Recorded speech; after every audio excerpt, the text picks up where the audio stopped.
প্রতিনিধি তৈরি করার জন্য যে মাটির প্রয়োজন পৃথিবী থেকে সেই মাটি তুলে নিয়ে আসো।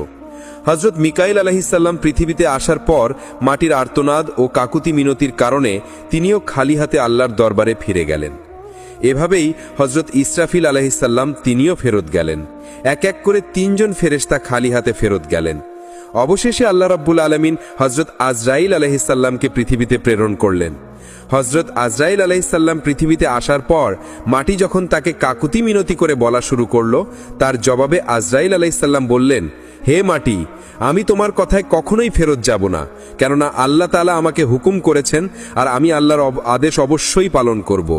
এই কথা বলে তিনি পৃথিবী থেকে মাটি উত্তোলন করলেন এবং আল্লাহর দরবারে ফিরে গেলেন। হযরত আজরাইল আলাইহিসসালাম যখন মাটি নিয়ে আল্লাহর দরবারে উপস্থিত হলেন, তখন আল্লাহ রব্বুল আলামিন তাকে লক্ষ্য করে বললেন, হে আজরাইল, তুমি যেহেতু আমার খালিফা তৈরির জন্য যে মাটির প্রয়োজন তা এনেছো এবং তুমি যেহেতু তোমার দৃঢ় মনোভাব প্রকাশ করেছো, এজন্য আমি খুশি হয়ে তোমার উপর একটি দায়িত্ব অর্পণ করতে চাই। আর তা হলো, আমি যে মানব জাতিকে পৃথিবীতে প্রেরণ করব তাদের সকলের রূহ তুমি কবজ করবে। হযরত আজরাইল আলাইহিসসালাম আল্লাহকে লক্ষ্য করে বললেন, আপনি যদি আমাকে এই দায়িত্ব অর্পণ করেন তাহলে পৃথিবীর সমস্ত মানুষ আমাকে গালমন্দ করবে।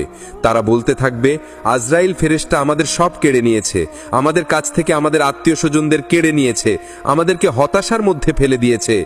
তখন আমি কি করব?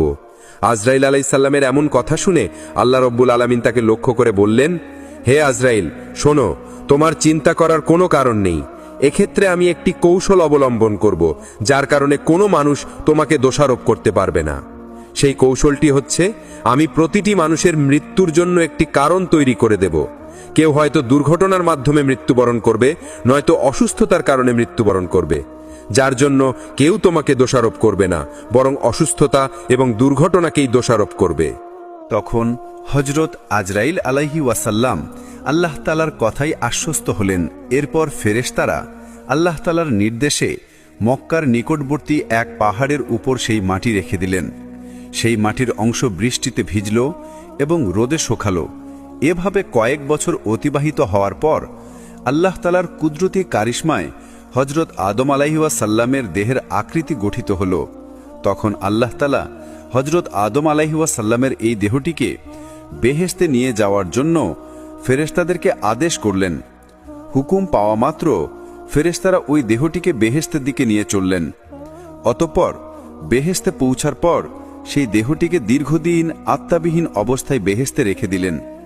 এদিকে দলে দলে ফেরেশতারা এসে মূর্তিরূপী হজরত আদম আলাইহিস সালামের নিথর দেহকে দেখে আল্লাহ তাআলার দরবারে